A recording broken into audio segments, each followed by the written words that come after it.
అందరికీ నమస్కారం. జ్యోతిష్య శాస్త్రరీత్యా గోచారం ప్రకారం ఈ ఏప్రిల్ మాసం 16వ తేదీ బుధవారం రోజు తులారాశి వారి యొక్క శుభ అశుభ ఫలితాలు ఎలా ఉన్నాయో ఈ వీడియో ద్వారా తెలుసుకుందాం. అయితే ఈ వీడియోని చివరి వరకు చూడండి, లైక్ చేసి షేర్ చేయండి, అలాగే తప్పకుండా సబ్స్క్రైబ్ చేయండి. ఈ ఏప్రిల్ 16వ తేదీ బుధవారం రోజు తులారాశి వారు తమ జీవితం మెరుగుపడడానికి, వృత్తి, ఉద్యోగ మరియు వ్యాపారాల పరంగా ఒక మెట్టు ఎదగడానికి కొన్ని కీలకమైన నిర్ణయాలను తీసుకుంటారు. ఈరోజు మీరు తీసుకునే నిర్ణయం భవిష్యత్తుకు ఉపయోగపడే విధంగా ఉంటుంది. అందుకే వ్యాపార నిమిత్తం ఏవైనా చిన్న చిన్న మార్పులు జరిపించాలి అనుకుంటే అలాంటి వాటికి ఇక్కడి నుండి శ్రీకారం చుట్టవచ్చు. తప్పకుండా శుభమే కలుగుతుంది. ఈరోజు మీకు రిజిస్ట్రేషన్ పనులు, డాక్యుమెంటేషన్ పనులు, బాధ్యతలకు సంబంధించిన అంశాలు ఇవన్నీ కూడా శుభప్రదంగా సాగుతాయి. సానుకూలతలు మెరుగ్గా ఉంటాయి. మీ చుట్టూ ఉన్నవారి వలన చక్కటి మానసిక సంతృప్తి లభిస్తుంది. అయితే ఆరోగ్యం విషయంలో జాగ్రత్తగా ఉండాలి. ముఖ్యంగా సంతానం విషయంలో మరింత కేర్ఫుల్గా ఉండాలి. విద్యార్థులకు కూడా బాగుంటుంది.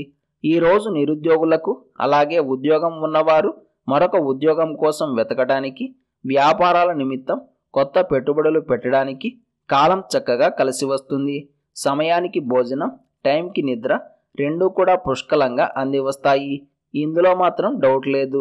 ఇక తులారాశి వారి తారాబలం గమనిస్తే చిత్తా నక్షత్రం వారికి క్షేమతార కాబట్టి ఎటువంటి భయం లేకుండా అన్ని రకాల వ్యవహారాలను చక్కబెట్టుకోవచ్చు. స్వాతి నక్షత్రం వారికి విపత్తార. వీరు మాత్రం ఏ పని చేసినా 1-4 సార్లు ఆలోచన చేసి చేయాలి. అలాగే విశాఖ నక్షత్రం వారికి సంపత్తార. ఇది కూడా మీకు యోగదాయకమే అవుతుంది. చక్కటి శుభాలను చేకూరుస్తుంది. ఈరోజు తులారాశి వారు నీలం రంగు దుస్తులను ధరించకండి. విష్ణు సహస్రనామ స్తోత్రాలను పారాయణం చేయండి. ఏదైనా పని చేద్దామా వద్దా అన్న కన్ఫ్యూజన్ ఉన్నా, ఒక మంచి క్లారిటీ రావాలి అన్నా, ఆర్థికంగా అభివృద్ధి కావాలి అన్నా, కుటుంబ సభ్యుల మనసులు ప్రశాంతంగా ఉండాలి అన్నా మనం తప్పకుండా శివారాధన చేయాలి.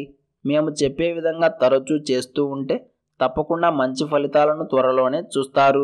మీరు చేయాల్సిందల్లా శివయ్య ముందు 2 నెయ్యి దీపాలు వెలిగించి బిల్వార్చన చేసి శివ చాలీసాను పారాయణం చేయడమే. ఇలా ఎవరైతే చేస్తారో వారికి ఖచ్చితంగా చేయబోయే పనుల పట్ల ఒక క్లారిటీ వస్తుంది. మంచి చెడులు అర్థమవుతాయి. తద్వారా అంతా శుభమే కలుగుతుంది. ఇంటి నిండా దరిద్రమే ఉందా?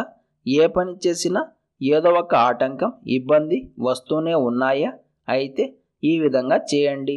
ఇంట్లో ఉన్న నెగిటివ్ ఎనర్జీ మొత్తం దూరమై మీ కోరికలు నెరవేరుతాయి.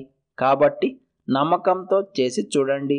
ఒక ఆవు పిడకను తీసుకుని దానికి నిప్పు వేసిన తరువాత బెల్లం మరియు సుగంధభరితమైన పుష్పాలను కలిపిన నూనెను నిప్పుపై వేయాలి. ఈ విధంగా వచ్చిన పొగను ఇల్లంతా ధూపం వేయాలి. తరువాత ఆ పిడకను తులసి చెట్టు దగ్గర పెట్టేసి పూజ గదిలో కూర్చొని నెయ్యి దీపం వెలిగించి మీ ఇష్టదైవాన్ని ఆరాధన చేయాలి. ఇలా తరచూ సాయంకాల సమయంలో చేస్తే నెమ్మదిగా ఇంట్లో ఉన్న నెగిటివ్ ఎనర్జీ మొత్తం పోయి ప్రశాంతత లభిస్తుంది. భార్య కానీ, భర్త కానీ లేదా మీ పిల్లలు కానీ ఎక్కువ కోపం చూపిస్తూ ఉన్నట్లయితే తరచూ ఈ పరిహారం చేస్తూ ఉండండి. కాలక్రమేణా మీరే ఊహించని గొప్ప మార్పును చూడగలుగుతారు. అసలేంటి పరిహారం అంటే అప్పుడప్పుడు దుర్గామాతను ఆరాధన చేస్తూ ఉండాలి. దుర్గాదేవి ముందు 2 నెయ్యి దీపాలు వెలిగించి 2 మిరియాలను చేతిలో పట్టుకొని కోపం తగ్గాల్సిన వారి పేరు చెప్పి అమ్మవారికి నమస్కారం చేసుకొని ఒక్కో దీపంలో ఒక్కో మిరియం వేసేయండి. ఇలా తరచూ చేస్తూ ఉంటే చాలు. నెమ్మదిగా కోపావేశాలు తగ్గి ప్రశాంతంగా ఉంటారు. ఇలాంటి సమాచారం ప్రతిరోజు మీకు వీడియో రూపంలో అందాలంటే వెంటనే మా ఛానల్ని సబ్స్క్రైబ్ చేయండి. అలాగే బెల్ బటన్ని యాక్టివ్ చేసుకోండి.